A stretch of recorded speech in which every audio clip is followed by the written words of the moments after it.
CM योगी के नेतृत्व में अयोध्या में भगवान राम के मंदिर का निर्माण कार्य तेज गति से किया जा रहा है। श्री राम जन्मभूमि तीर्थ क्षेत्र ट्रस्ट के अनुसार मंदिर निर्माण का 60% से अधिक कार्य संपन्न हो चुका है। निर्माण कार्य की तेजी का अंदाजा इस बात से लगाया जा सकता है कि अगले साल यानी जनवरी 2024 में मकर संक्रांति के अवसर पर मंदिर के गर्भगृह में भगवान राम के बाल स्वरूप की प्रतिमा की प्राण प्रतिष्ठा की जाएगी। इसका मतलब ये है कि अगले साल मकर संक्रांति पर श्रद्धालुओं को विश्व के सबसे दिव्य और भव्य राम मंदिर में रामलला के दर्शन हो सकेंगे। समय सीमा से पहले बनकर तैयार होगा राम मंदिर। श्री राम जन्मभूमि तीर्थ क्षेत्र ट्रस्ट के महासचिव चंपत राय ने शुक्रवार को बताया कि मर्यादा पुरुषोत्तम भगवान श्री राम का भव्य मंदिर अपनी तय समय सीमा से पहले बनकर तैयार हो जाएगा। मंदिर का निर्माण तेज गति के साथ चल रहा है। अक्टूबर 2023 तक मंदिर के प्रथम तल का निर्माण कार्य पूरा हो जाएगा। 2024 मकर संक्रांति तक भगवान रामलला की मंदिर के गर्भगृह में प्राण प्रतिष्ठा हो जाएगी। उन्होंने कहा कि अभी तक जो तैयारी है उसके मुताबिक प्राण प्रतिष्ठा का काम 1 जनवरी से 14 जनवरी के बीच करने की योजना है। मंदिर का लगभग 62% निर्माण कार्य अब तक पूरा कर लिया गया है। मंदिर का काम 3 फेज में पूरा होना है। पहले फेज का काम दिसंबर 2023 में पूरा हो जाएगा। इसमें गर्भगृह भी शामिल है। चंपत राय ने बताया कि गर्भगृह में विराजमान होने वाले भगवान श्री राम की मूर्ति 5 वर्ष से 7 वर्ष के बीच बालक स्वरूप में होगी। इसके साथ ही उस मूर्ति में उंगलियां कैसी हो, चेहरा कैसा हो, आंखें कैसी हो, इस बात पर देश के बड़े बड़े मूर्तिकार अभी से मंथन में जुट गए हैं। हालांकि ट्रस्ट के मुताबिक भगवान श्री राम की मूर्ति 8.5 फीट लंबी होगी, जिसको बनाने में 5 से 6 महीने का वक्त भी लगेगा। चंपत राय ने बताया कि भगवान की मूर्ति का स्वरूप नीलांबुज श्यामल कोमलांग के तर्ज पर होगा। मूर्ति के लिए ऐसे पत्थरों का चयन किया जाएगा जो आकाश के रंग का हो, यानी आसमानी रंग का। इसके साथ ही महाराष्ट्र और उड़ीसा के मूर्तिकला के विद्वानों ने आश्वासन दिया है कि ऐसा पत्थर उनके पास उपलब्ध है।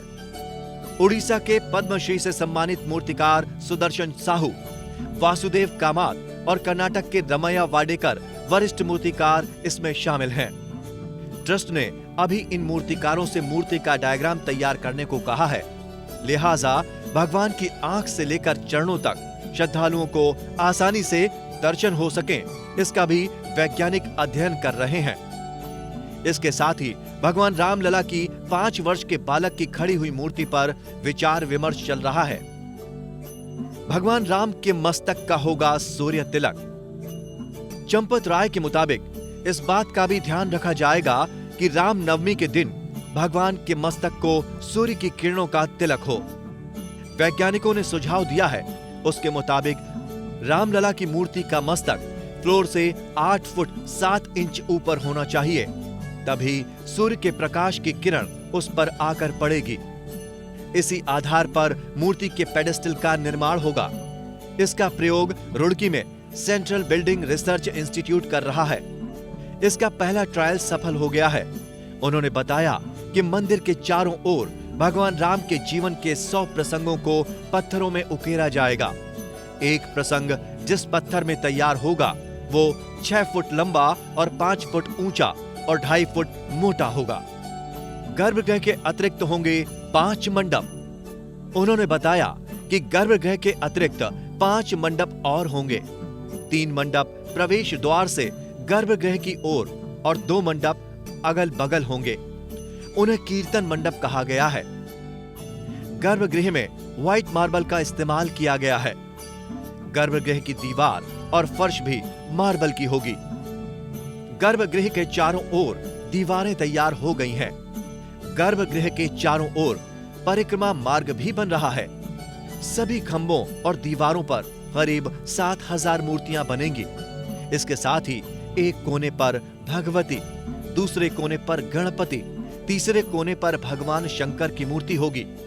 बीच में भगवान प्रभु श्री राम होंगे। परकोटे के दक्षिण में हनुमान जी और उत्तर में अन्नपूर्णा की मूर्ति स्थापित की जाएगी। संतों ने इसकी परिकल्पना की है। मंदिर से आधा किलोमीटर दूर तीर्थयात्री सुविधा केंद्र का भी निर्माण कार्य शुरू हो चुका है। मंदिर के पश्चिम दिशा में सीवर ट्रीटमेंट प्लांट का भी काम शुरू हो गया है।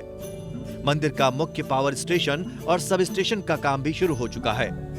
यानी कुल मिलाकर कहा जाए तो श्रद्धालु और भगवान राम को अपनी जिंदगी का आधार मानने वाले लोग अब प्रभु श्री राम को विराट स्वरूप में देख सकेंगे।